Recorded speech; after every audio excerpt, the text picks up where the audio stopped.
بسم الله الرحمن الرحيم والعاديات ضبحا فالموريات قدحا فالمغيرات صبحا فأثرن به نقعا فوسطن به جمعا إن الإنسان لربه لكنود وإنه على ذلك لشهيد وإنه لحب الخير لشديد أفلا يعلم إذا بعثر ما في القبور وحصل ما في الصدور إن ربهم. அஸ்ஸலாமு அலைக்கும் வரஹ்மத்துல்லாஹி வபரகாத்துஹு. அன்பிற்குரிய சகோதரர்களே, இன்றைய நிகழ்ச்சியில் முஸ்லீம்கள் எப்படி வாழ வேண்டும் என்ற தலைப்பு தரப்பட்டிருக்கிறது. முஸ்லீம்கள் எப்படி வாழ வேண்டும் என்பதற்கு முக்கியமான விஷயம் என்னவென்று சொன்னால், இப்ராஹிம் அலைஹிஸ்ஸலாத்து வஸ்ஸலாம் அவர்களை அல்லாஹ் ஹலீலாக உற்ற நண்பராக தேர்வு செய்கிறான். மற்ற எந்த நபிமார்களுக்கும் கொடுக்காத பல சிறப்புகளை அவர்களுக்கு அல்லாஹ் வழங்குகிறான். அவர்களுடைய வரலாற்று நிகழ்ச்சிகள் சம்பந்தப்பட்டதையெல்லாம் நம்முடைய மார்க்கத்தில் ஒரு வழிமுறையாக அல்லாஹ் ஆக்கியிருக்கிறான். நபிகள் நாயகம் ஸல்லல்லாஹு அலைஹி வஸல்லம் அவர்கள் கூட இப்ராஹீமுக்கு அருள் புரிந்தது போல முகமதுக்கும் அருள் புரிவாயாக என்று துஆ செய்யும்படி, பிரார்த்தனை செய்யும்படி, ஸலவாத் ஓதும்படி நபிகள் நாயகம் ஸல்லல்லாஹு அலைஹி வஸல்லம் அவர்கள் கற்றுத்தந்து அதை நம்ம ஒவ்வொரு தொழுகையிலையும் ஓதிக்கொண்டிருக்கிறோம். அல்லாஹும்ம ஸல்லி அலா முஹம்மதின் வ அலா ஆலி முஹம்மதின் கமா ஸல்லைத அலா இப்ராஹீம் என்று இப்ராஹீம் அலைஹிஸ்ஸலாம் அவர்களை மேற்கோள் காட்டி அவங்களுக்கு மாதிரி எங்கள் நபிகள் நாயகத்துக்கும் நீ அருள் புரிவாயாக என்று சொல்லுகிறோம்.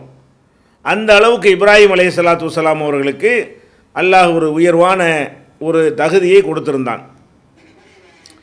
அவர்களை உலக முஸ்லீம்கள் முத்தகீன்களுக்கெல்லாம் அவர்களை இமாமாக, இன்னி ஜாயிலுக்க லின்னாசி இமாமா, மனித குலத்துக்கெல்லாம் உன்னை இமாமாக ஆக்கியிருக்கிறேன் என்றும் அவர்களுக்கு மாத்திரம்தான் மனிதகுல இமாம் என்கிற ஒரு அடைமொழியையும் அல்லாஹ் வழங்குகிறான். அந்த இப்ராஹிம் அலைஹிஸ்ஸலாத்து வஸ்ஸலாம் அவர்கள் மரணிக்கக்கூடிய நேரத்தில், அவங்களுடைய மரணம் நெருங்குகிற நேரத்தில் அவங்க தன்னுடைய பிள்ளைகளை எல்லாம் அழைத்து வைத்து என்ன சொன்னாங்க? ஒரு அறிவுரை தான் சொன்னாங்க. என்ன சொன்னாங்கன்னா, வலா தமூத்துன்ன இல்லா வ அன்தும் முஸ்லிமூன், நீங்கள் முஸ்லீம்களாகவே தவிர மரணிக்கக்கூடாது, நீங்கள் மூத்தாகும் பொழுது முஸ்லீமாக இருக்க வேண்டும்.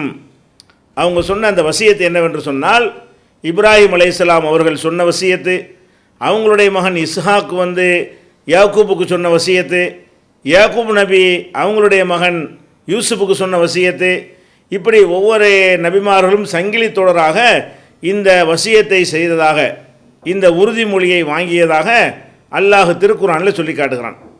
அப்போ நம்ம முஸ்லீம் எப்படி வாழ வேண்டும் என்றால், மௌத்தாகும்போது முஸ்லீமாக இருக்கணும், அதற்கேற்றவாறு வாழ வேண்டும்.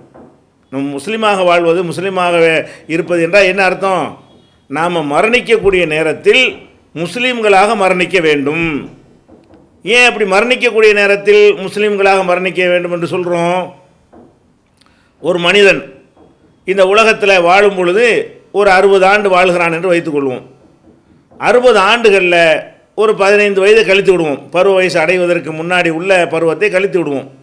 இந்த 60 ஆண்டுகளில் ஒரு 45 ஆண்டுகள் அவன் எல்லா விதமான நல்லறங்களையும் விடாமல் செய்கிறான். இருக்கிற இந்த சமுதாயத்தில் அவன்தான் சிறந்த நல்லறங்கள் செய்தவன் என்று மக்களெல்லாம் நினைக்கும் அளவுக்கு அவனுடைய நல்லறங்கள் எல்லாம் அமைந்திருக்கிறது. ஆனால் அந்த மரணிப்பதற்கு ஒரு நாளைக்கு முன்னாடி அவன் ஒரு கடவுள் மறுப்பாளனாக மாறிடுறான். ஏதோ அவனுக்கு ஏற்பட்ட ஒரு வேதனையை தாங்க முடியாமல், எங்கடா அல்லாஹ் இருக்கான், அல்லாவது குல்லா இப்படி சொல்லிட்டான்னு வைங்க, இறைவனையே மறுக்கக்கூடிய நிலைமைக்கு அவனை ஏதாவது ஒரு காரியம், அவனுக்கு ஏற்பட்ட வறுமை, அவனுக்கு ஏற்பட்ட துன்பம், அவனுக்கு ஏற்பட்ட பிரச்சனைகள், அவனை வழிகெடுத்த நண்பர்களுடைய சவகாசங்கள் ஏதாவது ஒன்று அவனை வந்து கடைசியில் மாற்றி விட்டது என்று சொன்னால் அப்போ அவன் வந்து முஸ்லீமாக மரணிக்க மாட்டான். மரணிக்கும் பொழுது அவன் வந்து இஸ்லாத்தை விட்டு வெளியேறியவனாக அவனுடைய இறுதி நிலை அமைந்து விடுகிறது. இப்போ இவனுடைய 45 வருஷ உழைப்புக்கு ஏதாவது பயன் கிடைக்குமா? அவன் 45 வருஷமாக எல்லா நல்லறங்களும் செஞ்சானா இல்லையா? அதையெல்லாம் அல்ல கணக்கில் கொண்டு 45 வருஷம் நல்லா நடந்திருக்கிற, கடைசி 2 நாள் தான் நீ கெட்டவனாக போயிட்ட என்று அதை வந்து அவன் அல்லாஹ் ஏற்றுக்கிற மாட்டான். அல்லாஹ் எதை பார்க்குறான்? இறுதி முடிவைத்தான் அல்லாஹ் பார்க்குறான். அப்போ கடைசி விஷயம் நல்லா இருக்கணும் என்பதில் தான் அல்லாஹ் வந்து கவனம் செலுத்துகிறான். அல்லாஹ் மட்டும் இல்லை, நம்மளை அப்படி தான் கவனம் செலுத்துகிறோம். நம்மளை என்ன செய்கிறோம்?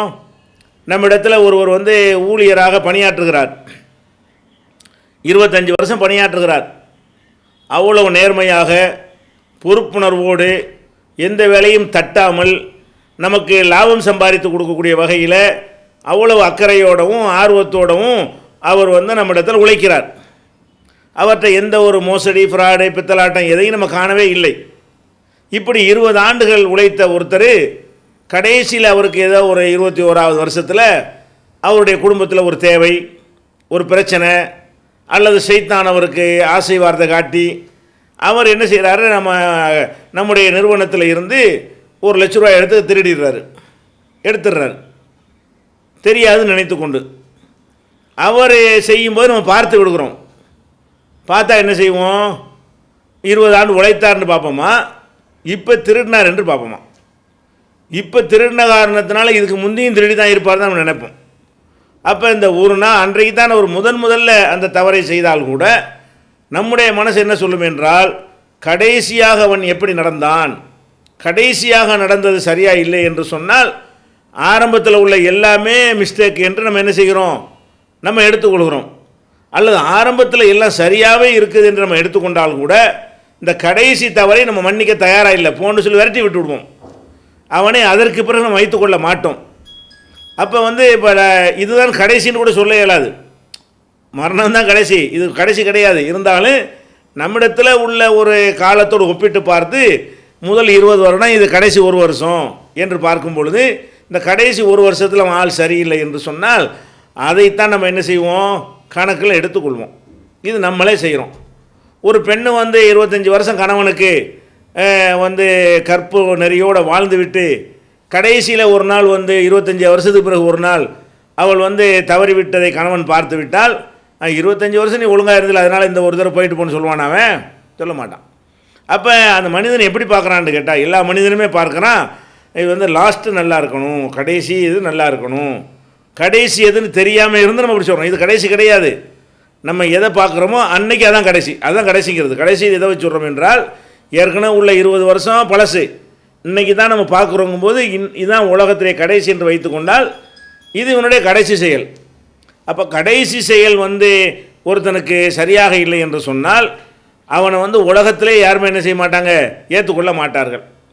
அப்போ வந்து 365 நாள் ஒழுங்காக படிச்சுட்டு பரீட்சை எழுதுகிற அன்னைக்கு போய் கோழி முட்டை வாங்கிட்டு வந்தால் அன்னைக்கு ஒழுங்காக இல்லாமல் இருந்தால் ஃபெயிலு, மொத்தம் ஃபெயிலு. இல்லை நான் 365 நல்லா படித்தேனே, இன்றைக்கி படிச்சியாப்பா, லாஸ்ட்டு இதில் படித்தான்னு கேட்போமா இல்லையா? அப்போ வந்து நம்ம முதல்ல அறிந்து கொள்ள வேண்டிய விஷயம் என்ன என்று சொன்னால், நம்ம என்ன தான் அமல்கள் செஞ்சாலும் எவ்வளவு தான் வந்து நம்ம நல்லடியாராக இந்த உலகத்தில் வாழ்ந்தாலும் நம்முடைய கடைசி என்னவாகும், இறுதி நிலை என்னவாகும்? இன்னமல் அமால் பில் ஹவாத்திம், எல்லா அமல்களுமே இறுதி நிலையை கொண்டு தான் தீர்மானிக்கப்படுகின்றன. நபிகள் நாயகம் ஸல்லல்லாஹு அலைஹி வஸல்லம் சொல்கிறாங்க, ஒரு அடியான் சொர்க்கத்திற்கு உரிய எல்லா அமல்களையும் செய்து கொண்டே இருப்பான். அவனுக்கும் சொர்க்கத்திற்கும் ஒரு ஜான் தான் இருக்கும், நெருங்கியிருப்பான். ஒரு ஜான் அடுத்து வச்சான்னா அடுத்த காலை எங்கே தான் வைக்க போகிறான்? சொர்க்கத்திலாம் வைப்பான். என்கிற அளவுக்கு நெருங்கி விடும் பொழுது அவனை வந்து விதி முந்தி அவன் நரகத்துக்குரிய செயலை செய்து அவன் நரகவாசி ஆகிவிடுகிறான். அதே மாதிரி நரகத்திற்குரிய காரியத்தையே ஒருத்தன் செஞ்சிகிட்டு இருக்கான்னு வைங்க, எல்லா சிறுக்கு விதத்தை ஒன்று விட மாட்டேங்கிறான், எல்லா விதமான அட்டூழியங்களையும் செய்கிறான், அல்லாவையே மறுக்கிறான், அல்லாவுக்கு இணை கற்பிக்கிறான். ஒரு சாவுறதுக்கு ஒரு 4 நாளைக்கு முன்னாடி அவன் திருந்தி, ஆகா நம்ம செஞ்சது ஷிர்க்கு, இணை கற்பித்தல், நம்ம செஞ்சது பிதாத் அனாச்சாரம், இது அல்லாஹ்வுக்கு கடுமையான கோபத்தை ஏற்படுத்தக்கூடியது, யா அல்லாஹ் என்னையோட தெரிஞ்சுட்டு நான் ஒழுங்காக நடக்கிறேன் என்று சொன்னால் அடுத்த நாள் போயிட்டான். இவன் வந்து எங்கே போயிடறான், சொர்க்கத்துக்கு போயிடறான். ஒன்றுமே செய்யலை, 40 வருஷம் ஒன்றுமே பண்ணலை, ஒரு அமலும் செய்யலை, கெட்டது தான் பறக்கத்தான் செஞ்சுருக்கிறான், தாறுமாற கெட்டதுகளை செய்திருக்கிறான், நல்லதுகள் ஒன்றுமே இல்லை வந்துட்ட.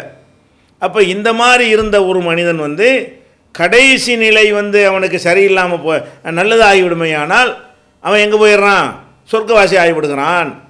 இப்போ நபிகள் நாயகம் ஸல்லல்லாஹு அலைஹி வஸல்லம் காலத்தில் போர்க்களத்தில் சஹாபாக்கள்லாம் போகிறாங்க.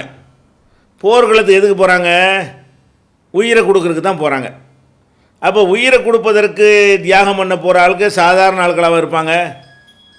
அல்லாவுக்கா என்ன வேண்டாலும் செய்யணுங்கிற ஒரு நியத்து உள்ளவங்க வந்து எவ்வளோ ஈமான் உள்ளவங்களாக இருப்பாங்க, எவ்வளோ உறுதிப்பாடு இருக்கும். இந்த மாதிரியான ஒரு நிலையில் போர்க்களத்துக்கு போகிறாங்க. போர்க்களத்தில் போய் வீர தீர பராக்கிரமத்தை எல்லாம் காட்டி ஒருத்தர் போரிடுறாரு. அவரை பார்த்து மற்ற சகாபாக்கள்லாம் இவருக்கு மிஞ்ச இன்றைக்கி ஆள் கிடையாது, இந்த போர்க்களத்தில் இவர் அளவுக்கு எதிரிகளை வீழ்த்தியது கிடையாது, இவர் அளவுக்கு வீர தழும்புகளை வெட்டு காயங்களை பெற்றவர் யாரும் கிடையாது, இந்த மாதிரி போரிடுறாரே இவருக்கு எவ்வளோ பெரிய அந்தஸ்தை எல்லாம் வைத்திருப்பான் என்று மக்கள்லாம் பேசிக்கொள்கிறார்கள். இது நபிகள் நாயகம் ஸல்லல்லாஹு அலைஹி வஸல்லமுடைய காதுக்கும் வருகிறது. உடனே என்ன செய்கிறாங்கன்னு கேட்டால், இன்னஹு மின் அஹ்லின்னார், அவர் நரகவாசி. அது ரசூலுல்லாஹ்வுடைய சொந்த அறிவை கொண்டு சொல்ல முடியாது. சிலர் விஷயத்தில் அல்லாஹ் அறிவித்து கொடுத்தான் என்று சொன்னால் அல்லாஹ்வுடைய ரசூல் இந்த மாதிரி சொல்லியிருக்கிறாங்க, பலர் விஷயத்தில் தெரியாதுன்னு சொல்லியிருக்கிறார்கள். இந்த விஷயத்தில் அல்லாஹ் அறிவித்து கொடுத்த அடிப்படையில் என்ன செய்கிறாங்க, அவர் நரகவாசிங்கிறாங்க. எல்லாருக்கும் ஆச்சரியம், இதுவரை நரகவாசிங்கிறாங்க, இவர் தான் எல்லாம் உயிரே கொடுக்குறாரு, அவ்வளவு அர்ப்பணிப்போடு செயல்படுகிறாரு, இவர் எப்படி நரகவாசி என்று சொல்வது என்று எல்லோருமே என்ன செய்கிறாங்க, அவங்க ஆச்சரியப்படுறாங்க. அப்போ ஒரு தோழர் என்ன பண்ணுறாருன்னு கேட்டால், ரசூல் ஸல்லல்லாஹு அலைஹி வஸல்லம் நரகவாசின்னு இவர் சொல்லிட்டாங்கல்ல, அப்போ இவர் கூடவே நின்று இவர் வாட்ச் பண்ணணும், இவர் போர்க்களத்தில் கூட அவரை வாட்ச் பண்ணுறது முக்கியமான வேலையை எடுத்துக்கிட்டார். எதுக்காக வேண்டி, ரசூல் ஸல்லல்லாஹு அலைஹி வஸல்லம் அப்படி சொன்னதுனால இந்த ஆள் நரகவாசின்னா இவர் என்ன செய்ய போகிறார், இன்னத்தினால இவர் நரகவாசின்ட்டாங்க. அப்போ என்ன ஆகுதுன்னா, அவர் இந்த போரில் கடுமையான காயம் ஏற்பட்டு அவருடைய வேதனை தாழ முடியாமல் ராத்திரியில் என்ன பண்ணுறாருன்னு கேட்டால், ஈட்டியை குத்தி அதன் மேலே விழுந்து செத்துறார், வேதனை தாங்க முடியாமல். அதாவது தற்கொலை செய்து கொள்கிறார். அப்போ தற்கொலை தான் கடைசி பாருங்கள், உயிரை கொடுக்க போனார், இவ்வளோ பேர் விட்டார், சாவருக்கு தயார்ந்தார், அந்த வெட்டுப்பட்டு கழுத்தில் இழுத்து வெட்டி அவர் இறந்திருப்பாரே, ஆனால் அவர் போகிற இடம் சொர்க்கமாக இருந்திருக்கும். அந்த போர்க்களத்தில் கையை வெட்டினவன் கழுத்தை வெட்டியிருந்தான்னு வைங்க, அவருடைய வந்து வேதனை பிரச்சனைலாம் வந்திருக்காது, வெட்டினோன்னே துடிப்பார், மொத்த பேர் முடிஞ்சு போயிருக்காத, அவருடைய தரஜா எங்கேயோ போய் சேர்ந்துருக்கும். ஆனால் அவர் கையை வெட்டி அதுக்கு பிறகு ரத்தம் ஓடி வேதனை தாங்க முடியலைன்ற உடனே சீக்கிரம் செத்துனா நல்லா இருக்குமே, வேதனை தாங்க முடியலையே என்று அவர் தன்னைத்தானே மாய்த்து கொள்கிறார். அப்போ தன்னைத்தானே மாய்த்து கொள்வது என்னது, நரகத்தில் கொண்டே சேர்க்கக்கூடியது. அல்லாஹ் கொடுத்த உயிரை அவன் எடுக்கிறது வந்து அல்லாஹுக்கு பிடிக்காது. அப்போ ஜஸாவுஹு ஜஹன்னம், யார் உயிரை கொள்கிறானோ தற்கொலைக்கு இது அடங்கும், அவனுக்கு நரகந்தான் கூலி, ஹாலிதன் ஃபீஹா, அதில் அவன் நிரந்தரமாக இருப்பான் என்றும் நபி ஸல்லல்லாஹு அலைஹி வஸல்லம் அவங்க சொல்லியிருக்கிறாங்க, அல்லாஹ் குர்ஆனில் சொல்லி காட்டுறான். அப்போ அந்த மாதிரியாக இருக்கும் பொழுது இவர் கடைசி இந்த நிலையில் போவார் என்பது அல்லாஹ் அறிவித்து கொடுத்த அடிப்படையில் தான் ரசூல் ஸல்லல்லாஹு அலைஹி வஸல்லம் என்ன செய்கிறாங்க, அவர் நரகவாசின்னு சொல்கிறாங்க. அப்போ நமக்கு எதில் கவனமாக இருக்க வேண்டும் என்றால், கடைசி நல்லா இருக்கணும், கடைசி செயல் வந்து நமக்கு தீமையாக ஆகிவிடக்கூடாது என்பதில் தான் ஒருவனுடைய வெற்றி, ஒரு முஸ்லீமுடைய வெற்றி இருக்கிறது.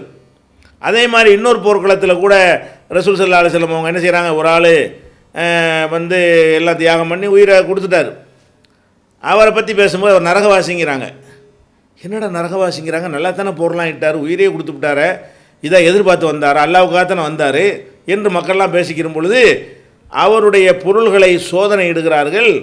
எதிரிகளிடமிருந்து கைப்பற்றப்பட்ட ஒரு பாத்திரம், ஒரு அளவு பாத்திரம் அவர் ஒழிச்சு வச்சிருக்கிறார். போர்க்களத்தில் வந்து அந்த பொருளை பார்த்து ஆசை வந்து ஒழிச்சு வச்சுட்டார். அப்போ போர்க்களத்தில் வந்து எல்லாத்தையும் கொண்டு வந்து தலைவர்கிட்ட கொண்டு ஒப்படைக்கணும், மன்னர்கிட்ட ராஜாட்ட தலைவர்கிட்ட ஒப்படைக்கணும், அவங்க எல்லாத்தையும் பங்கு பிரித்து கொடுப்பாங்க. இவர் அந்த பொருளை எதிரிட்ட கைப்பற்றின பொருளை பொதுவில் கொண்டாந்து வைக்காமல் தனக்குரியதாக வச்சுக்கிட்டு மறுபடியும் போருக்கு போகிறார், உயிரை கொடுக்க ரெடியாக இருக்கார். ஒரு பொருள் மீது உள்ள ஆசை அவரை பிரட்டி விட்டுருச்சு. அப்போ தோண்டி அவருடைய பொருளை ஆய்வு செய்து பார்த்தால் பிற அவருக்கு சொந்தமில்லாத ஒரு பொருளை வந்து கனிமத்தில் வந்து மோசடி பண்ணியிருக்கிறார். இது வந்து நரகவாசிங்கிறாங்க ரசூல் ஸல்லல்லாஹு அலைஹி வஸல்லம். அப்போ வந்து அவர் போர் செய்கிறது எல்லாம் செஞ்சாலும் அவருடைய செயலுக்கு லாஸ்ட்டாக என்ன ஆகிடுச்சு, எப்போ வந்து அடுத்தவன் பொருளை எடுக்கலாம் என்று அவர் நினைத்து விட்டாரோ அவருடைய அந்த தூய்மை போய்விட்டது. அப்போ இறுதிக்கு ஆரியம் வந்து ஒரு மனிதனை வந்து நல்லவனா கெட்டவனா என்பதை என்ன செய்து தீர்மானிக்கிறது என்பதை இந்த ஆதாரங்கள் அடிப்படையில் பார்க்குறோம். ஏராளம் இந்த விஷயத்திற்கு ஆதாரமே சொல்ல தேவையில்லை, அவ்வளவுக்கு தெளிவான ஒரு விஷயம். இரக்க குணம் கொண்டோரே அஸ்ஸலாமு அலைக்கும். தாய் தந்தையரையோ அல்லது இதில் ஏதாவது ஒருவரையோ இழந்து வாடும் ஆதரவற்ற பிள்ளைகள் நம் சமுதாயத்தில் ஏராளம். பெற்றோர்களின் அரவணைப்பின்றி ஏங்கித் தவிக்கும் இவர்களுக்காகவும், பெற்றோர்கள் இருந்தும் வறுமையின் காரணமாக வாழ்வாதாரத்திற்கு வாடிக்கொண்டிருக்கும் சிறுவர்களுக்காகவும் விசாலமான கட்டிடத்தில் அர் ரஹ்மான் சிறுவர் ஆதரவு இல்லம் செயல்பட்டு வருகிறது. பாசத்தோடும் பரிவோடும் தாயுள்ளத்தோடு பராமரிக்கப்பட்டு வருகின்றனர் இந்த சிறார்கள். மார்க்க நெறியோடும் ஒழுக்க மாண்போடும் நடத்தப்பட்டு வரும் இந்த சிறுவர் ஆதரவு இல்லம் உணவு, உடை உள்ளிட்ட அனைத்தும் முற்றிலும் இலவசமாகவே வழங்கப்பட்டு வருகிறது. ஒரு சிறுவனுக்காக மாதந்தோறும் ஆகும் செலவு ரூபாய் 4000. ஒரு வருடத்திற்கு ஒரு சிறுவனுக்கு ரூபாய் 48,000 செலவாகிறது. நானும் அனாதையின் காப்பாளரும் சொர்க்கத்தில் இணைந்திருப்போம் என அல்லாஹ்வின் தூதர் ஸல்லல்லாஹு அலைஹி வஸல்லம் கூறியுள்ளார்கள். எனவே எங்களோடு சேர்ந்து நீங்களும் இவர்களுக்கு ஆதரவு கரம் நீட்ட, மறுமையில் அதிகம் நன்மையை பெற்றுத்தரும் இந்த மகத்தான பணிக்கு உங்களின் ஜகாத் மற்றும் நன்கொடைகளை தாராளமாக வாரி வழங்கிடுவீர். உங்களது நன்கொடைகளை டிடியாகவோ செக்காகவோ மணி ஆர்டராகவோ அனுப்பலாம். டிடி அனுப்புபவர்கள் தமிழ்நாடு தௌஹீத் ஜமாஅத் வங்கி கணக்கு எண் 7882748827 இந்தியன் வங்கி மண்ணடி கிளை என்ற பெயரில் எடுத்து அனுப்ப வேண்டிய முகவரி தமிழ்நாடு தௌஹீத் ஜமாஅத் மாநில தலைமையகம் 30 அரண்மனைக்காரன் தெரு, மண்ணடி, சென்னை 1. அப்போ ஒரு முஸ்லீமை பொறுத்த வரைக்கும் அவன்கிட்ட இப்ராஹிம் நபி சொன்ன, நபிமார்கள் சொன்ன வசியத்து என்னன்னு கேட்டால், முஸ்லீமாக தான் நீங்கள் மௌத்தா போகணுன்ட்டாங்க. சரி, இது முஸ்லீமாக தான் மௌத்தா போகணுங்கிறது இருக்குல்ல, அப்போ கடைசி நிலை முஸ்லீமாக இருக்க வேண்டும். ஒலா தமூத்துன்ன இல்லா வந்து முஸ்லீமுன், முஸ்லீமாகவே தவிர நீங்கள் மரணிக்கக்கூடாது. தவஃபனி முஸ்லிமன், இறைவா முஸ்லீமாக என்னை மரணிக்க செய்வாயாக யூசுப் நபி பிரார்த்தனை செய்ததாக அல்லாஹ் சொல்லி காட்டுகிறான். அப்போ வந்து முஸ்லீமாகவே தவிர மரணிக்கக்கூடாது, முஸ்லீமாக தான் சாக வேண்டும். முஸ்லீமாக எப்படி வாழணும்னு நீங்கள் கேட்டிருக்கிறீங்க. முஸ்லீமாக சாவுறது தான் முஸ்லீமாக வாழ்வதற்குரிய ஒரே வழி. முஸ்லீமாக வாழ்வது எப்படி என்று கேட்டால், முஸ்லீமாக சாக வேண்டும், அதற்கேற்றவாறு வாழ வேண்டும். முஸ்லீமாக மரணிப்பதற்கு ஏற்றவாறு வாழ்ந்தால்தான் அந்த வாழ்க்கைக்கு அர்த்தம் இருக்கிறது. சரி, முஸ்லீமாக மரணிக்கிறேன்னா எப்படி? இத்தனாம் தேதி நான் மௌத்தா போவேன்னு எனக்கு தெரிஞ்சு இருந்தால் முஸ்லீமாக வாழ்ந்துடலாம். மௌத்து என்னைக்குன்னு யாருக்கா தெரியுமா? நமக்கு வந்து 2014 ஜனவரி மாதம் 1ஆம் தேதி நான் மௌத்தா போயிடுவேன் என்று அல்லாஹ் எனக்கு சொல்லி தந்தான்னு சொன்னால், நான் வந்து 2013 டிசம்பர் லாஸ்ட்டு வரைக்கும் எல்லா அக்கிரமத்தையும் பண்ணிவிட்டு ஒரு நாளைக்கு முன்னாடி நான் நல்லவனா மாறி அப்படி செஞ்சுட்டேன் என்று சொன்னால், அப்போ நான் மரணிக்கிறது எப்படி மௌத்தா போயிடுவேன்? முஸ்லீமாக மௌத்தா போயிடுவீங்க. என்னுடைய மரணத்தினுடைய தேதி எனக்கு சொல்லப்பட்டிருக்கிறது. எனக்கு இறைவன் புறத்திலிருந்து மரணத்தினுடைய செய்தி சொல்லப்பட்டிருக்குமே, ஆனால் அப்போ வந்து முஸ்லீமாக வாழ்வது வந்து முடியும். இது முடியும், நம்ம கையில் உள்ள விஷயமா? எதுக்கு வசியத்து செய்யணும்? ஒரு விஷயத்துக்கு வசியத்து செய்கிறதா இருந்தால் அவன் கையில் உள்ளது தான் வசியத்து செய்யணும். என் கையில் உள்ள ஒரு விஷயத்துக்கு எனக்கு என்ன செய்யலாம்? அறிவுரை சொல்லலாம். இப்போ நான் முஸ்லீமாக மௌத்தா போவது என்பது என் கையிலையா இருக்குது? நீங்கள் முஸ்லீமாக மௌத்தா போவது உங்கள் கையிலையா இருக்கிறது? வேறு எந்த நபிமார்களுக்காவது அவங்க கையில் இருக்குதா? நம்ம என்னைக்கு மௌத்தா போவோம் என்பது அல்லாஹ் தேதி டயத்தெல்லாம் போட்டு சொல்லி கொடுத்தானா? இல்லை. அப்போ அது வந்து அல்லாஹ் மறைச்சி வச்சுருக்கிறான். இதாஜா அஜலுஹும் லா எஸ்தக்திமூன சாத்தன் ஒலா எஸ்தகிரூன், அவங்களுடைய மரணம் தவணை வந்து விடுமையானால் ஒரு வினாடி முந்த மாட்டார்கள், ஒரு வினாடி பிந்த மாட்டார்கள். அவங்க ஒரு டைம் போட்டு வச்சுருக்கிறான். யாருக்கு என்ன டைம் தெரியாது. 5 விஷயங்களை அல்லாஹ்வை தவிர யார் அறிய முடியாது என்பதில் அதை ஒன்றாக அல்லாஹ் சொல்லி காட்டுறான். ஒமா ததிரி நஃப்சுன் பி ஐயி அர்லின் தமூத், எந்த ஒரு ஆத்மாவும் தான் எங்கே மரணிப்போம் என்பதை அறிந்து கொள்ள முடியாது. அப்போ எங்கே எப்போதெல்லாம் அதில் அடங்கிடும். அப்போ இந்த மரணம் வந்து நான் எங்கே மூத்தா போவேன், எந்த தேதியில், எந்த வினாடியில், எந்த டைமில் மூத்தா போவேன் தெரியாது. அப்போ நம்ம மரணம் எப்போது என்று தெரியலை என்று சொன்னால், நீங்கள் முஸ்லீமாக தவிர மரணிக்காதீங்கன்னு எப்படி சொல்கிறது? முஸ்லீமாக தவிர மரணிக்காதீங்கன்னா நம்ம அதுக்கு முயற்சி பண்ணணும்லங்க, தெரியாத. அப்போ முஸ்லீமாகவே தவிர மரணிக்காதீர்கள் என்ற இந்த ஒரு அறிவுரையை ஒரு விவரம் இல்லாத ஒரு ஆளை சொல்லிட்டு போயிட்டாங்க. நமக்கெல்லாம் இமாமா இருந்த நபிமார்கள் சொல்கிறாங்க, முஸ்லீம்களாக தான் நீங்கள் மரணிக்கணும். அப்போ என்ன அதில் எப்படி நான் புரிந்து கொள்ள வேண்டும் என்று கேட்டால், மரணம் எப்போன்னு உங்களுக்கு தெரியாது, எனக்கும் தெரியாது, யாருக்கும் தெரியாது. அப்போ நம்ம என்ன விளங்கணும் என்றால், இப்போ நான் பேசி கொண்டிருக்கிற இந்த வினாடியே என்னுடைய மரணமாக இருக்கலாம். அப்போ ஒவ்வொரு வினாடியும் நீங்கள் எந்த ஒரு செயலை செய்வதாக இருந்தாலும் இதுவே நம்முடைய கடைசியாக இருந்து விட்டால், ஒருத்தன் விசாரம் செய்ய போகிறான், நெருங்கிட்டான், அந்த நேரத்தில் அவன் என்ன நினைக்கணும், இப்படி நம்ம செய்யும்போது அல்லாஹ் வாய்ப்பு கொடுத்து திருந்தி விட்டால் கதை வேறு. அந்த சான்ஸ் அல்லாஹ் தந்தான்னு சொன்னால் எல்லா பாவத்தையும் எல்லாம் மன்னிக்கிறோன்னு வாஸ்தவம் தான், மன்னிச்சிருவான். சரி, நம்ம அந்த காரியத்தில் ஈடுபடக்கூடிய நேரத்தில் உயிர் எடுத்துட்டான்னு சொன்னால், எந்த நேரத்தில் அந்த தீய செயலில் நம்ம இறங்குறோமோ அதுதான் நமக்கு நிர்ணயித்த உயிர் எடுக்கிற நேரம் என்று இருந்தால் என்ன ஆகும்? இப்படி நினைத்தோமே ஆனால் நம்ம வாழ்க்கை வேறைய போயிடும். ஒருத்தர் திருட போகிறான், அவன் விசாரம் பண்ண போனவன், ஆஹா இது நம்ம கடைசியாக இருந்து விட்டால் இத்தனை வருஷம் பட்டப்பாடு என்ன ஆகுறது, இத்தனை வருஷம் தௌஹீதில் இருந்தது, தொழுதது, நம்ம செஞ்சது, நன்மை செஞ்சது, தியாகம் பண்ணது, அடி வாங்கினது எல்லாம் போய் இன்னும் புசுன்னு போயிருமா, கடைசியாக போச்சே. நம்முடைய ஒரு தீய செயல் செய்யும்போது அதுவே நம்முடைய கடைசியாக ஆகிவிட்டது என்று சொன்னால் என்ன கதி? இதுக்கு தான் அறிவுரை சொன்னாங்க. கடைசி ஒரு நாள் டேட்டை நிர்ணயிச்சுக்கிட்டு அன்னைக்கு நல்லவனாக இருக்கிறதுக்காக சொல்லலை. எதுக்கு சொன்னாங்க? ஒவ்வொரு செயலை செய்யும் பொழுதும் இதுவே என்னுடைய கடைசியாக இருந்தால், இதிலேயே நான் மரணித்து விட்டால், இப்படி நம்ம நினைத்து விட்டோம் என்று சொன்னால் எப்படி வாழணுங்கிறதுக்கு தீர்வாகி போயிடும். எந்த அறிவுரையும் உங்களுக்கு தராத ஒரு விஷயத்தை இந்த அறிவுரை தந்துவிடும். எந்த அறிவுரையினாலும் பக்குவப்படாத உள்ளங்கள் இந்த ஒத்த அறிவுரையில் என்ன செஞ்சுறேன், தன்னை பக்குவப்படுத்தி கொள்ளும். அப்போ நம்ம திருடுறோம், மோசடி பண்ணுறோம், அடுத்தவன் சொத்தை அபகரிக்கிறோம், அடுத்தவன் சொத்தை என்னுடைய சொத்துன்னு பேப்பரில் கையெழுத்து போட்டுட்ருக்குறோம். கையெழுத்து பாதி போட்டுருக்கும்போது போயிட்டா, கையெழுத்து போட்டு கொண்டு இருக்கும்போது நம்முடைய கடைசி செயல் என்ன? அடுத்தவன் சொத்தை ஏன் சொத்தை ஆக்குவது. அந்த சகாபியோட கடைசி செயல் மாதிரி என்னஞ்சார், தன்னை தற்கொலை பண்ணார்ல, கனிமத்து பொருளை மோசடி பண்ணார்ல. அப்போ அந்த மாதிரியாக கடைசி செயலாக இது அமைந்து விட்டால் என்ன ஆகுறது? அப்போ நம்ம பாவங்கள்லேருந்து முழுசாக விடுபட்டு விடலாம். இது கொஞ்சம் கஷ்டம்தான், மனிதன்கிறவங்க நம்மளை தடுமாற வைக்கும். இயன்ற அளவுக்கு எந்த ஒரு போதனைக்கு முன்னாடி என்ன செய்யணும், இப்படி நம்ம இந்த செயலை செய்ய நினைக்கிறோமே, தண்ணி அடிக்க போகிறோமே, அந்த மதுபானத்தை அருந்தின உடனே நாம் மூத்தாகிவிட்டால் நமக்கு எது என்ன? ரசூல் ஸல்லல்லாஹு அலைஹி சொல்கிறாங்க, லா யஸ்னி ஸானி ஹீன யஸ்னி வஹுவ முமினுன். ஒரு விபச்சாரம் செய்யக்கூடியவன் விபச்சாரம் செய்யும் நேரத்தில் மூமினாக இருந்தது செய்வதில்லை. ஈமான் வெளியேறி விடுகிறது. எப்போ வெளியேறி விடுகிறது?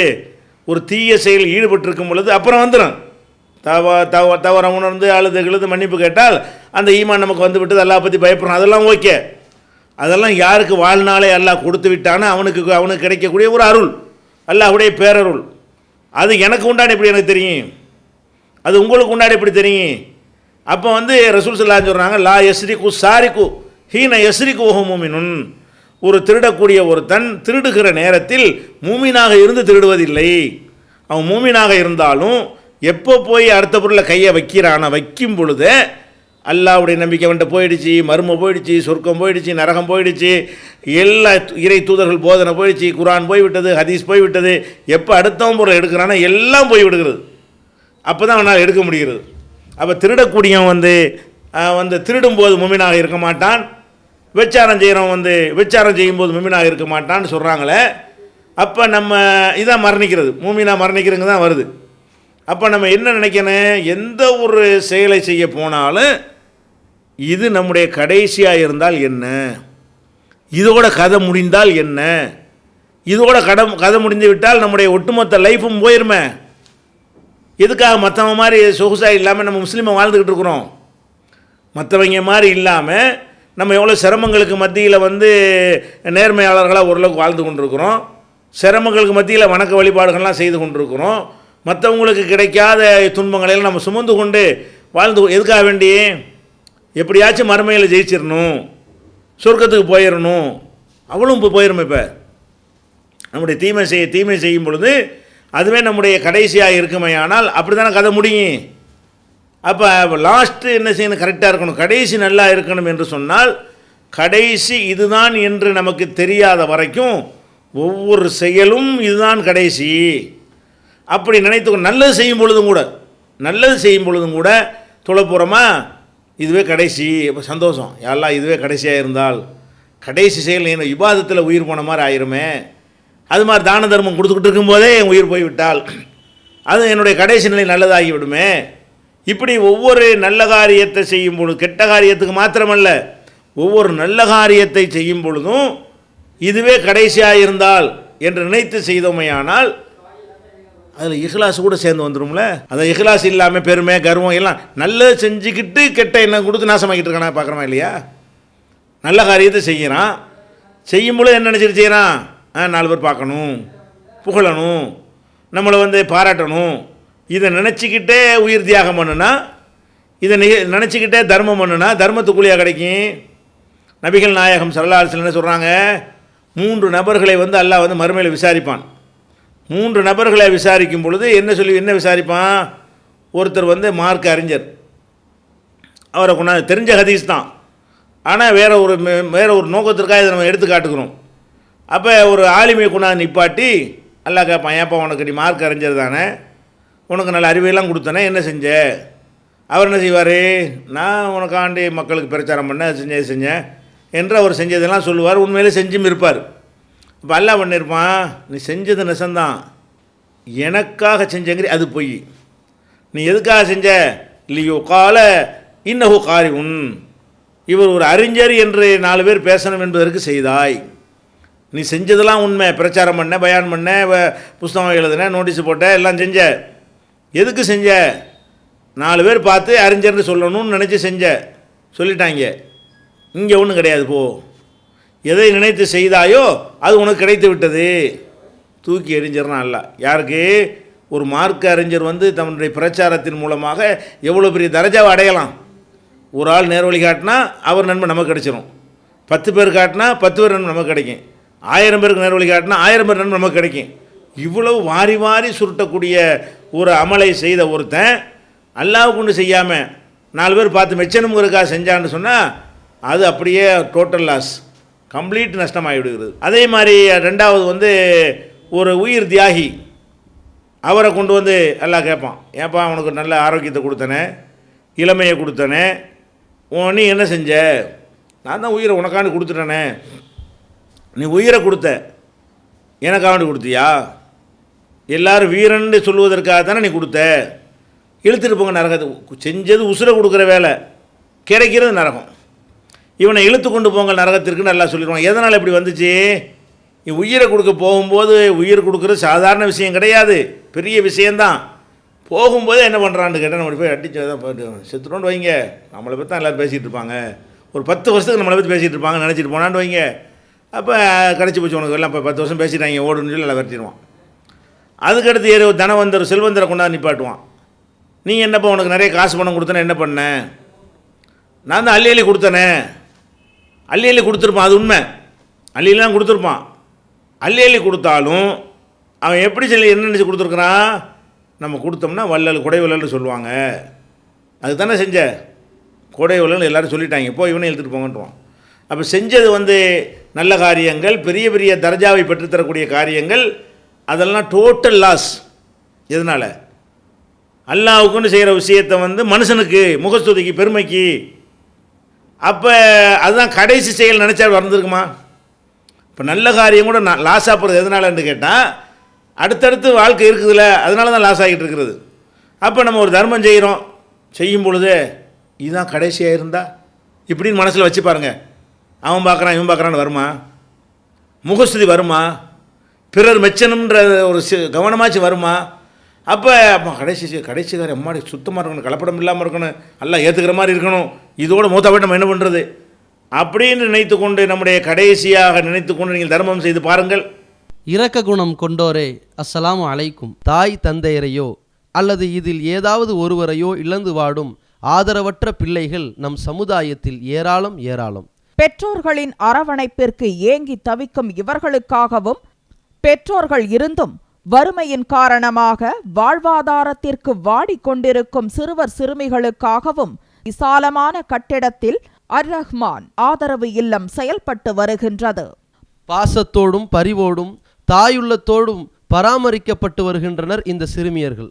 மார்க்க வழிகாட்டுதலுடனும் ஒழுக்க மாண்போடும் நடத்தப்பட்டு வரும் இந்த ஆதரவு இல்லம் உணவு, உடை உள்ளிட்ட அனைத்தும் முற்றிலும் இலவசமாகவே வழங்கப்பட்டு வருகிறது. ஒரு சிறுமிக்காக ஒரு மாதத்திற்கு 4000 ரூபாய் செலவாகிறது. ஒரு சிறுமிக்கு ஆண்டுதோறும் ரூபாய் 48,000 செலவாகிறது. நானும் அனாதையின் காப்பாளரும் சொர்க்கத்தில் இணைந்திருப்போம் என அல்லாஹ்வின் தூதர் ஸல்லல்லாஹு அலைஹி வஸல்லம் கூறியுள்ளார்கள். எனவே எங்களோடு சேர்ந்து நீங்களும் இவர்களுக்கு ஆதரவு கரம் நீட்ட, மறுமையில் அதிகம் நன்மையை பெற்றுத்தரும் இந்த மகத்தான பணிக்கு உங்களின் ஜக்காத் மற்றும் நன்கொடைகளை வாரி வழங்கிடுவீர். உங்களது நன்கொடைகளை டிடியாகவோ செக்காகவோ மணி ஆர்டராகவோ அனுப்பலாம். டிடி அனுப்புபவர்கள் தமிழ்நாடு தௌஹீத் ஜமாஅத் வங்கி கணக்கு எண் 7882748827 இந்தியன் வங்கி மண்ணடி கிளை என்ற பெயரில் எடுத்து அனுப்ப வேண்டிய முகவரி தமிழ்நாடு தௌஹீத் ஜமாஅத் மாநில தலைமையகம் 30 அரண்மனைக்காரன் தெரு, மண்ணடி, சென்னை 1. கடைசி என்று நினைத்து கொண்டு ஒவ்வொரு தொழுகையில் நிற்கும் பொழுதும், ஆனால் இது கொஞ்சம் கஷ்டம். ஏன்னு கேட்டால், இன்றைக்கி அந்த உறுதியோடு லொகரில் போய் நிற்பீங்க. அப்போ என்ன செய்யும், அந்த மாதிரி சரி இன்றைக்கி கடைசி தொழுகையாக இருந்தால் என்னங்கிற மாதிரி நினச்சிக்கிட்டு தொழுதுருவீங்க. அசரில் நிற்பீங்க, அப்போவும் அந்த மாதிரி லேசாக நினைப்பீங்க. மகரிப் ஆகும்போது இந்த 2 வக்தில் நம்ம போகலையே, இதுலையே போயிட போகிறோம், லொகரில் செத்தா போயிட்டோம். செய்தான் அப்படி ஆக்கிடுவான் நம்மளை. செய்தான் என்ன செய்வான், இது கஷ்டத்தினால தான் வசியத்து பண்ணுறாங்க, சிரமம். அதான் இப்போ நான் என்றைக்கு உங்கள்கிட்ட சொல்கிறேன்னா அன்றைக்கி அப்படி நடக்க முடியும், உங்களால் நாளைக்கு நடக்க முடியும். ஒரு 4 நாளைக்கு பிறகு என்ன ஆகும், இப்படி சொல்லிகிட்டே இருக்கோம், ஒன்று சாவக்கான நம்ம செத்தா போயிட்டோம் அப்படின்னு சொல்லிகிட்டு இருக்கும்போது செத்து போயிடுவோம். அப்போ புலி வருது கதையாக போயிடும். புலி வராமல் என்ன செஞ்சால், ஒருத்தன் வந்து மக்களை ஏமாத்துறக்காண்டி புலி வருதுன்னு கத்துவான். ஊரே திரண்டு போவாங்க, புலி வராது, சும்மா விளையாட்டு பண்ணேன்றான்.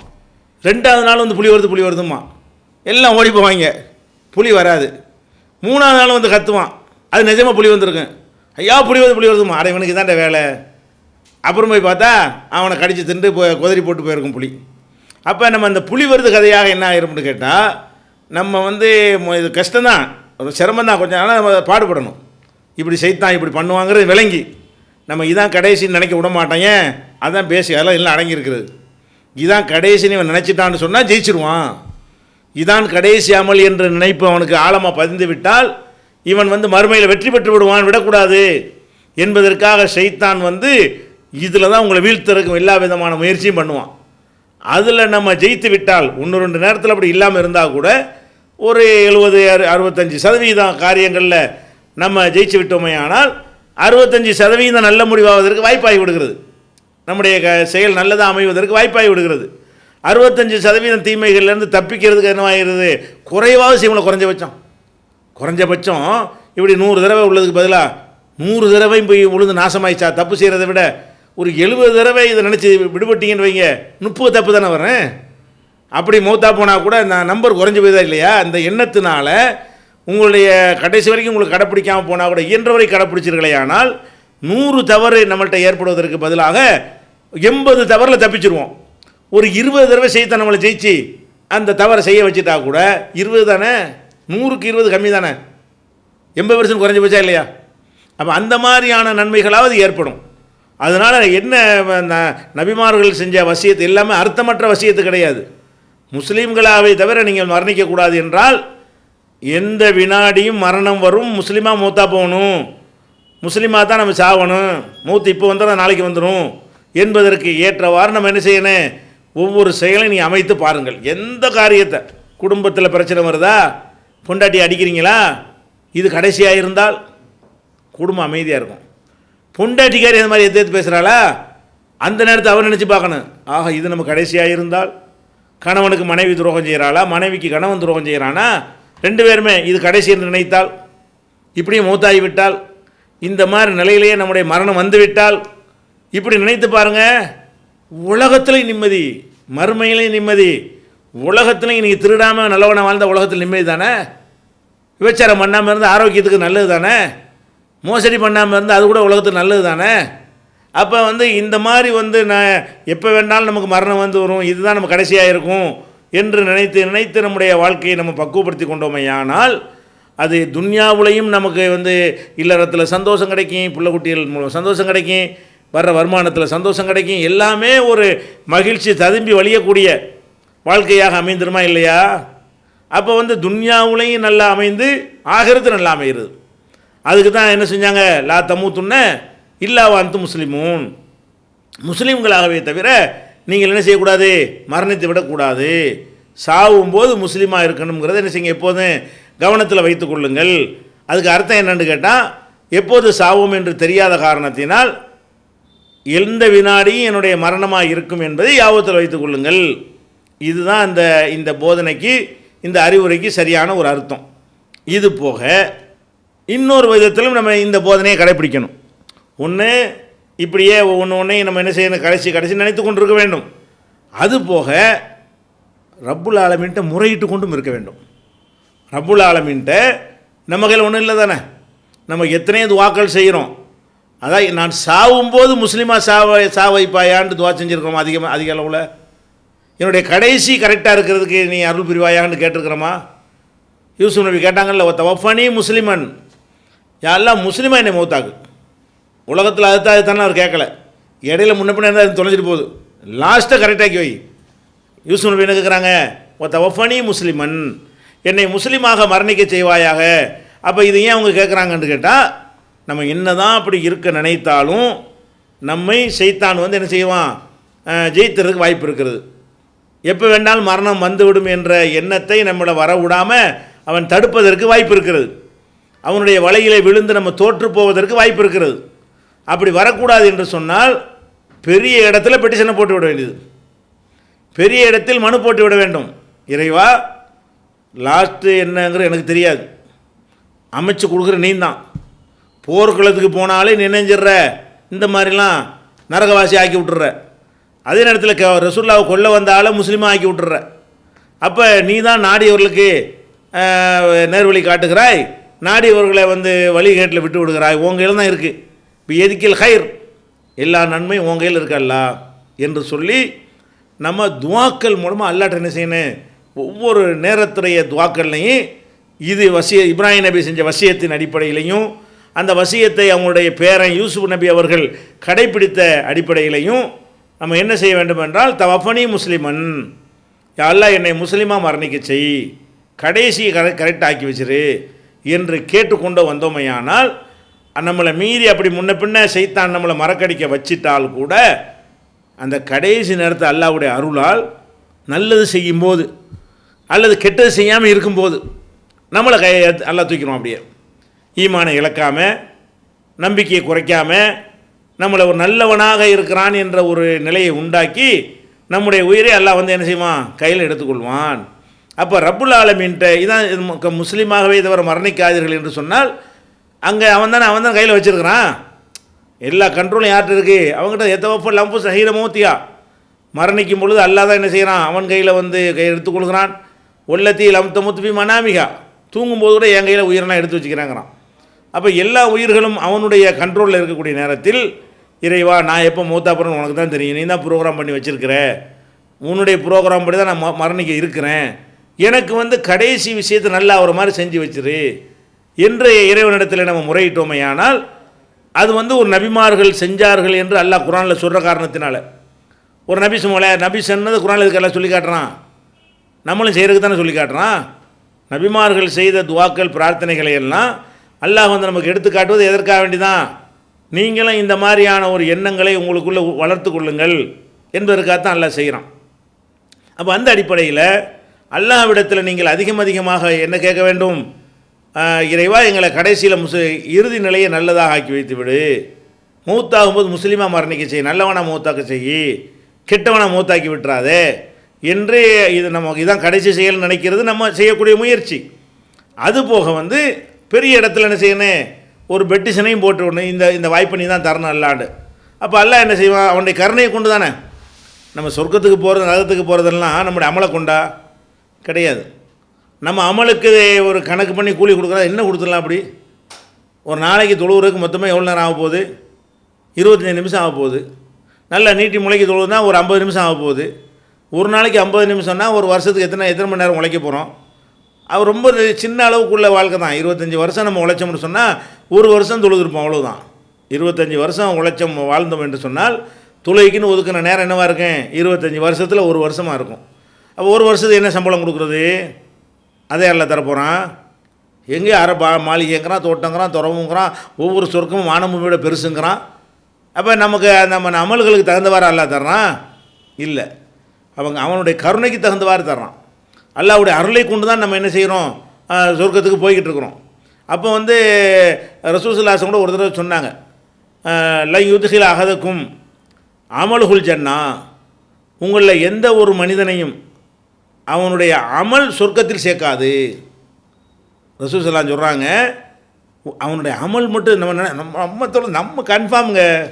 நம்மளே சில பேர் என்ன செய்கிறது, நம்மளாம் லிஸ்ட்டு சொர்க்க லிஸ்ட் தானே, இன்னும் அல்லாஹ் இவருக்கு முன்னாடி எழுதி கொடுத்த மாதிரி என்ன செய்கிறாரு, பேசி கொண்டிருக்கிறார்கள். சில நல்ல காரியங்கள் செய்துவிட்டு அப்படியே ஒரு மமதையில் என்ன செய்கிறது இருக்கிறது. நல்ல காரியம்தான், அந்த மமதை வராமல் இருந்தால் தானே அது நல்ல காரியமாக ஆகும்னு கூட விளங்குறது கிடையாது. அப்படி வந்து நம்ம ஜெயிச்சிட்டோங்கிற மாதிரி எல்லாம் நிறைய பேர் என்ன செய்கிறாங்க, நினைக்கிறாங்க. அதுக்காக ரசூலுல்லாஹ் சொல்கிறாங்க, உங்களுடைய யாராக இருந்தாலும் அவருடைய அமல் வந்து என்ன செய்யாத அவரை சொர்க்கத்தில் சேர்க்காது. அப்போ சஹாபால் கேட்குறாங்க, உங்களுக்குமான்னு இருக்கிறாங்க. அல்லாஹ்வுடைய ரசூல் உங்களுக்கும் அப்படி தானா, இவ்வளோ அமல்லாம் செய்கிறீங்க, உங்கள் அமல் கொண்டு கூட நீங்கள் ஜெயிக்க முடியாதா? அப்போ ரசூல் சொன்னார்லா, என்னுடைய அமலுக்கும் கிடையாது, இதுக்கெல்லாம் என்ன மார்க்கு பெருசாக போடுறது, இறைவன் எனக்கு தந்திருக்கிற அருளோடு ஒப்பிட்டு பார்த்தால் நான் செய்யலாம் என்ன ஒரு பெரிய விஷயம் இதெல்லாம். இல்லா எத்த கம்மதனி அல்லாஹு பி ரஹமத்தின், அவனுடைய அருளால் அல்லாஹ் என்னை போர்த்தி கொண்டாலே தவிர என் அமலின் மூலமாக நான் சொர்க்கம் போக முடியாது. அப்போ நம்ம சொர்க்கத்துக்கு போவதெல்லாம் சும்மா ஒரு ஃபார்மாலிட்டிக்கு ஒரு காரணமாக ஆக்குகிறான். இந்த அமலை கொண்டு கிடையாது, கருணையை கொண்டு தான் போகிறோம். நம்முடைய இந்த செயலுக்காக வேண்டி ஒரு வருஷம் தொழுதுக்காக வேண்டி, மொத்தம் ஒரு வருஷ அளவுக்கு நம்ம தொழுதுக்காக வேண்டி நிரந்தரமான காலத்துக்கு இருக்கக்கூடிய தருவானா? ஒரு கடையில் வேலை பார்த்தா ஒரு நாளைக்கு என்ன சம்பளம் தரும் கூட்டி கழிச்சு பாருங்கள், என்ன கிடைக்கும் அதில், அந்த கணக்கு எல்லாம் போட்டால் என்ன ஆகுறது? அப்போ அருளை கொண்டு தான் நம்ம போகிறோம். அப்போ அல்லாஹ்வுடைய அருளை கொண்டு தான் நம்ம போகிறோம் என்று சொல்லும் பொழுது, இப்போ அந்த அருளை வேணும். அல்லாஹ் நான் என்ன தான் இருந்தாலும் நீ கடைசியை மாற்றி விட்டேன்னு வை, அவ்வளோதான். கடைசி நேரத்தில் உன்னுடைய அருள் எனக்கு கிடைக்கலன்னு வை, எல்லாம் வீணாக போயிடும். அல்ல அப்படி ஆக்கிறாத, உன்னுடைய அருளை வந்து என்னுடைய அருள் மூலமாக என்னை வந்து காப்பாற்று. இந்த மாதிரியாக வந்து படைத்த இறைவனிடத்தில் நம்முடைய முறையீடுகளை நம்ம வைத்து கொண்டோமையானால், அல்லாஹ்விடத்தில் கெஞ்சி கேட்டுக்கொண்டே இருந்தோமையானால், நம்முடைய எல்லா துவாக்கள்லையும் இதை மறவாமல் இயன்ற அளவுக்கு சேர்த்து கொண்டே வந்தோமையானால், என் அடியான் வந்து கடைசி நினச்சி பயப்படுறான், இவன் தான் என்னை சரியாக பயப்படக்கூடிய அடியான், நபிமார்கள் செஞ்ச வசியத்தை கரெக்டாக பேணுகிறான், நபிமாருடைய வழிகாட்டுதலை என்ன செய்கிறான், தன்னுடைய வாழ்க்கையில் கடைப்பிடிக்கிறான் என்று சொல்லி அல்லாஹ் அந்த சான்ஸை அவனுடைய அருளால் நமக்கு தந்துவிட்டால் வெற்றி தான். மூத்தா போகக்கூடிய நேரத்தில் என்ன செய்கிறேன், நல்ல மூத்து வந்து விட்டது என்று சொன்னால் அப்போ சொர்க்கம் கன்ஃபார்ம் ஆகிவிடும். அப்போ அது வந்து மூத்தா போகும்போது நமக்கு தெரியும், இப்போ தெரியாது. கன்ஃபார்ம் ஆன பேர் வெளியே சொல்லவும் முடியாது, நமக்கு தான் தெரியுமே தவிர அது உலகத்துக்கு நம்ம சொல்ல முடியுமா? அப்போ அந்த நேரத்தில் ரிசல்ட் எல்லாம் தர்றான். மார்க் எப்போ வெளியிடுறான், திருப்பி இங்கே வர முடியாத அளவுக்கு இழுத்து வச்சுவிட்டு இந்த அதுக்கு மார்க்குங்கிறான். அப்போ அந்த மாதிரியான ஒரு அல்லாஹ்வுடைய அருளை வந்து கேட்டுக்கொண்டே தவஃபனி முஸ்லிமன் என்ற துவாவை அல்லாஹ்விடத்தில் நம்ம அடிக்கடி கேட்டுக்கொண்டே இருப்பதன் மூலமாகவும் இதை ஜெயிக்கலாம்.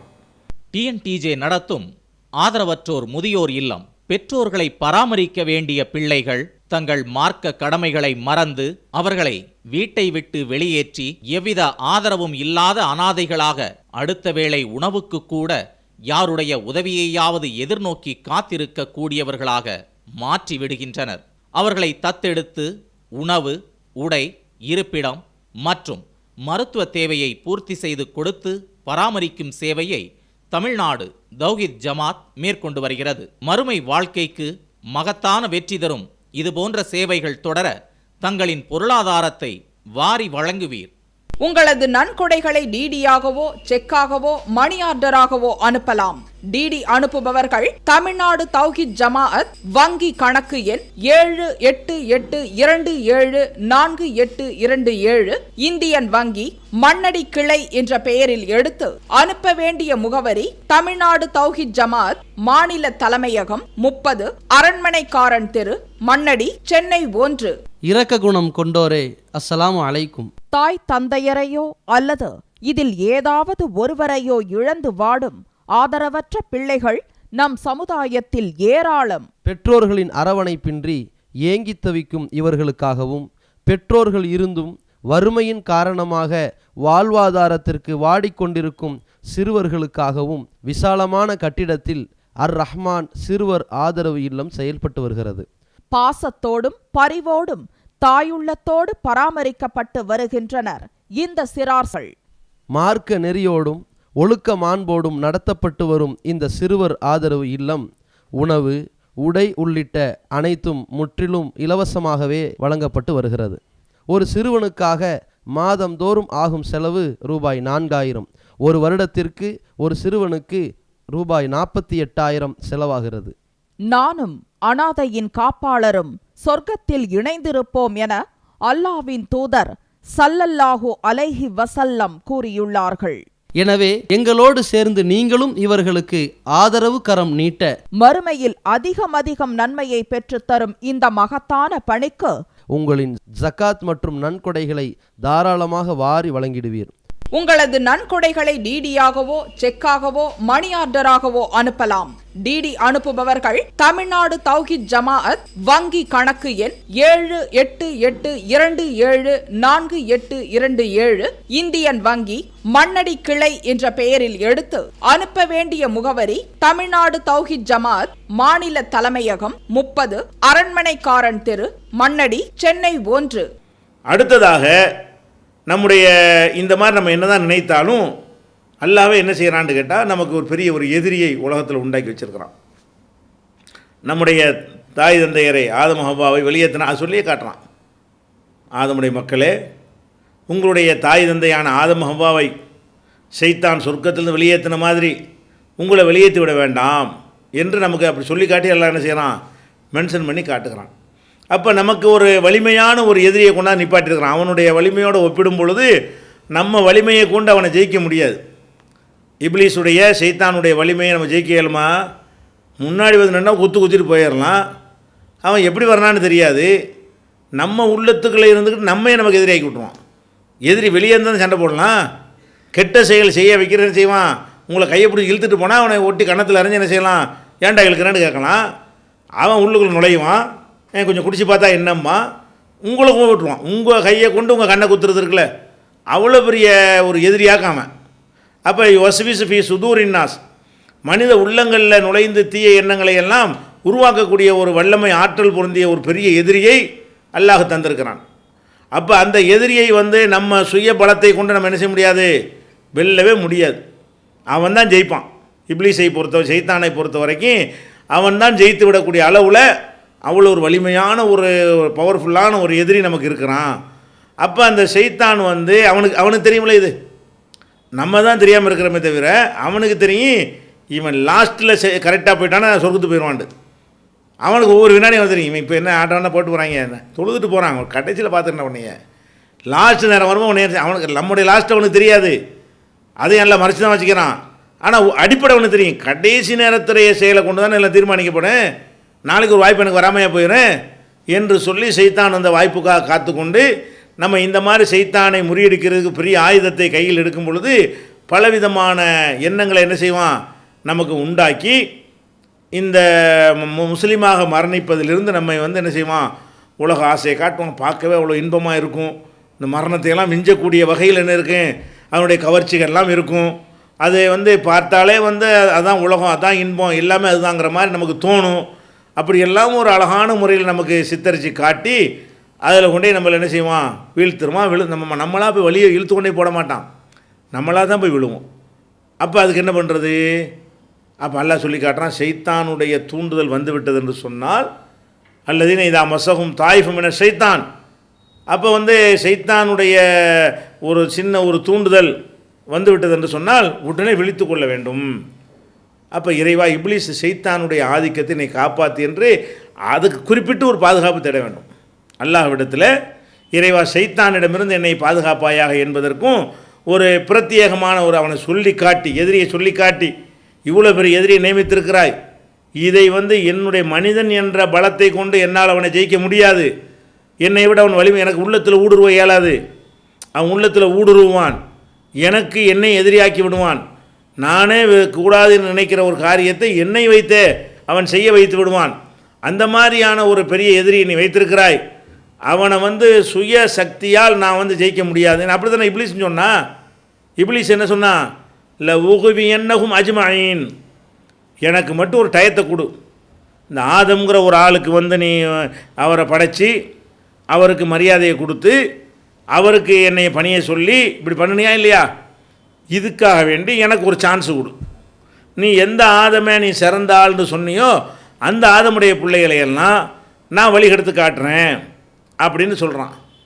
அப்போ அல்லாஹ் என்ன செய்யலாம்? உள்ள உகுவியனும் அஜ்மாயின், அவ்வளோ பேரையும் கெடுத்து காட்டுறேன் அப்படிங்கிறான். அப்போ சொல்லுமா என்ன செய்கிறான்? அவனே ஒரு அவன் கவுண்டரை கொடுக்குறான். இல்லா இபாதக்க மின்ஹுமுல் முஹ்லசீன், இஹ்லாஸோடு நீ தான் உன்னிடத்தில் தான் கதி என்று இருக்கும் உன் அடியார்களை தவிர மற்றவங்களை கெடுத்து காட்டுறேன் அப்படிங்கிறான். அவன் சொல்லும் பொழுது நம்ம என்ன தான் இருந்தாலும் அல்லாங்கிற ஒரு பவர்கிட்ட பாதுகாப்பு தேடிட்டான் பாருங்க, அவனை ஒன்றும் பண்ண இயலாது, அதை விட்டுட்டு மற்றவங்களெல்லாம் ஒரு வழி பண்ணிடுறேன்னு அவன் கேட்குறான். அல்லாஹ் என்ன செஞ்சான்? பண்ணிக்கடா போ, பார்த்துக்க, என்னுடைய அடியார்களை என்னுடைய நல்லடியாரை உனக்கு எடுக்க முடியாது என்று அல்லாஹ் சொல்லி அனுப்புகிறான். அப்போ நம்ம இஹ்லாஸோடு அல்லாஹ்விடத்தில் பாதுகாப்பு தேடக்கூடியவர்களாக நம்முடைய ஒரு இப்லீஸிடமிருந்து ஷைத்தானிடமிருந்து ஒன்றுக்கு பாதுகாப்பு. ரசூல் ஸல்லல்லாஹு அலைஹி வஸல்லம் அவர்கள் சின்ன சின்ன ஒரு விஷயமாக இருந்தாலும் உடனே என்ன செய்வாங்க? கொட்டாய் விடுறதை விட என்னது ஷைத்தானுடைய வேலை, அதுக்கு பாதுகாப்பு. அப்போ தொழுகையில் வந்துக்கிட்டு ஷைத்தான் என்ன செய்வான்? பலவிதமான எண்ணங்களை உண்டாக்குவான், அதுக்கு ஷைத்தான்கிட்ட பாதுகாப்பு தேடுங்க. ஒரு கோபம் வருது, ஒரு மனுஷன் மீது என்ன செய்யுது, இன்னொரு மனுஷன் கோபம் கண்ணாப்பின்னா திட்டிகிட்டு இருக்கிறான். அப்போ ரசூலா என்ன பண்ணுறாங்க? அவுது பில்லாஹி சொல்கிறாங்க, இந்த ஆள் சரியான கோபத்தில் இருக்கிறாரு, ஒரு சொல் எனக்கு தெரியும், அதை இவர் சொன்னாரே ஆனால் கோபம் போயிடும் அப்படிங்கிறாங்க. அது என்ன சொல்லு? அவுது பில்லாஹி மினஷ் ஷைத்தானிர் ரஜீம். அப்போ பெரிய இடத்துல பாதுகாப்பு தேடும் பொழுது கோபங்கிறது மனுஷன் அவனையே அறியாத ஒரு மேட்ரு, அவனை மிஞ்சி போய்கொண்டிருக்கிறது. அவன் அறிவுக்கு என்ன தான் லகான்னு போட்டால் கூட அதை மிஞ்சி என்ன செய்யணும்? கொண்டு தான் ஆகணும், இவன் தள்ளை எடுத்தாகணும், இவன் செஞ்ச விஷயம் பெரிய விஷயமா இருக்குது என்று அவனுக்கு கோபம் கொப்பளித்து கொண்டு இருக்கிறது. இந்த நேரத்தில் அடங்குமா? அடங்காது. அவன் இயல்புக்கு வருவதற்கு ரொம்ப டைம் எடுக்கும், ரொம்ப காலம் கூட எடுக்கும். இவன் செஞ்செல்லாம் மறக்கணும், பல காலம்தான் அதை மாற்று, துரோகத்தையெல்லாம் அப்போ தானே மன்னிச்சா தானே கோபம் குறையும். அவ்வளோ பெரிய ஒரு விஷயத்தை ரசூல் ஸல்லல்லாஹு அலைஹி வஸல்லம் சொல்கிறாங்க, பெட்டிஷன் அங்கே போடு, அவுது பில்லாஹி மினஷ் ஷைத்தானிர் ரஜீம், என்னை இந்த மாதிரி உசுப்பி விடுறது ஷைத்தான் தான், என்னை நிதானமாக இருக்காமல் நார்மலாக இருக்காமல் என்னை இந்த மாதிரி கோபத்தில் ஆத்திரத்தில் நெத்தி புடைக்க என்னை பேச வைக்கிறது யார்? ஷைத்தான் தான் பண்ணுறான். அப்போ அந்த மாதிரி ஷைத்தான்ட்டு நீ பாதுகாப்பு தேடுன்னு ரசூலுல்லாஹ் சொல்லி கொடுக்குறாங்க. சொன்னோன்னு கோபம் போயிடுது. அனுபவத்தில் பார்க்குறோம். வசுவாசு வருது. வசுவாசனா என்ன? இப்படிமாங்க தொழுவு 72 தக்பீர் கட்டுவாங்க, ஒழு செய்ய போனால் ஒரு நாப்புறம் செஞ்சுட்டு இருப்பாங்க. அப்போ இதெல்லாம் சைத்தான் இப்படி போடுறான், சுத்தமாக சுத்தம் உண்ணங்கழுவு இதெல்லாம் எதுக்காக வேண்டிய நம்மளை மெண்டலாக இருக்கா சைத்தான் செய்கிற வேலை. அப்போ இன்னங்கழுவுன்னு சொல்லி அந்த மாதிரி வந்தால் அவுது பில்லாஹி மினஷ் ஷைத்தானின்னு சொல்லி பாருங்கள், போயிடும். அதே மாதிரி சைத்தான் என்ன செய்வான்? வானத்தை படைச்சது யார்? அல்லாஹ். பூமி படைச்சது யார்? அல்லாஹ். இப்படி கேட்டுகிட்டே வருவான். நம்மளும் சைத்தான் கேட்குறான், ஜெயிக்கிற நினச்சிக்கிண்டு கரெக்டாக பதில் சொல்லிட்டு வருவான். சரி, அப்போ அல்லாஹ் படைச்சது யாருன்றுவான். இப்படி கேள்வி வந்துகிட்டே இருக்கும்போது கடைசியாக என்ன வேறேன்? ஹமன் ஹலக்கல்லா, அல்லாஹ் படைச்சது யார்? ரசூல் ஸல்லல்லாஹு அலைஹி சொல்கிறாங்க, இப்படியெல்லாம் உன்ட்ட என்ன சைத்தான் எப்படி ஜெயிக்க பார்ப்பான்?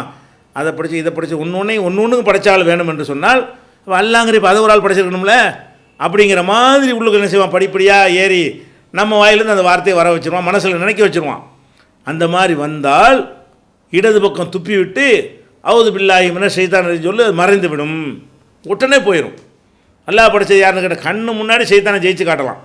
அப்போ ஷைத்தான் நம்மளை தூண்டக்கூடிய அந்த செயல்கள் நடக்கும் பொழுதெல்லாம் அந்த பாவங்களில் வீழக்கூடிய நேரமாக இருந்தாலும் சரி, பொதுவாக இருந்தாலும் சரி, அவுது பில்லாஹி மினஷ் ஷைத்தானை சொல்லி பாருங்கள்.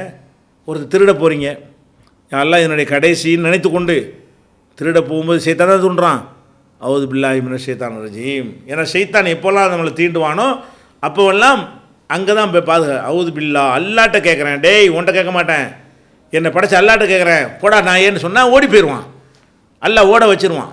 அப்போ அவுது பில்லாஹி மினஷ் ஷைத்தானிர் ரஜீம்னு சொல்லிவிட்டு இதான் என்னுடைய கடைசி என்று நம்ம நினைத்து கொண்டோமையானால் அந்த செயலில் நம்மளை காப்பாற்றிடுவான், ஷைத்தான் நம்மளை நெருங்க முடியாமல் ஆக்கிடுவான்.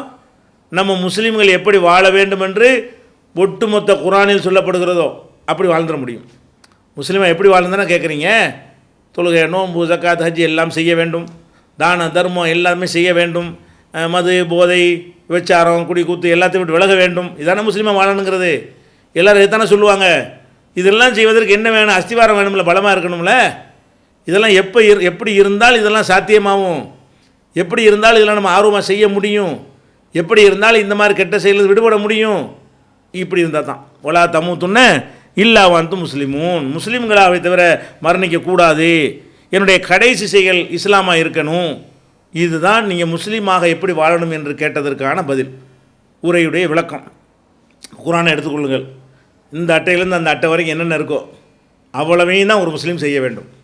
நபிகள் நாயகம் ஸல்லல்லாஹு அலைஹி வஸல்லம் அவருடைய ஆதாரபூர்வமான செய்திகள் என்னென்ன இருக்குதோ அது அனைத்தையும் தான் ஒரு முஸ்லீம் சக்திக்கு உட்பட்டு என்ன செய்யணும், கடைப்பிடிக்க வேண்டும்.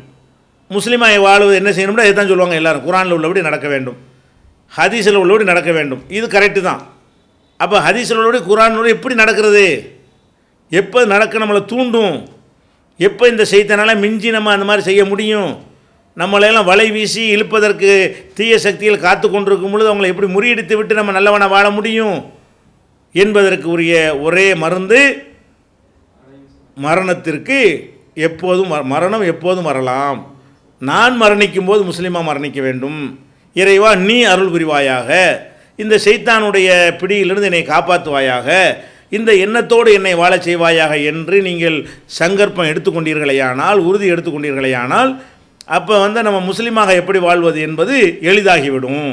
அல்லாஹ்வும் ரசூலும் சொன்ன எல்லா போதனைகளையும் 100% யாரும் செஞ்சது கிடையாது. இயன்ற அளவுக்கு அல்லாஹ் தடுத்திருக்க எல்லா தீமைகளையும் 100% யாரும் விலகி இருந்தது கிடையாது.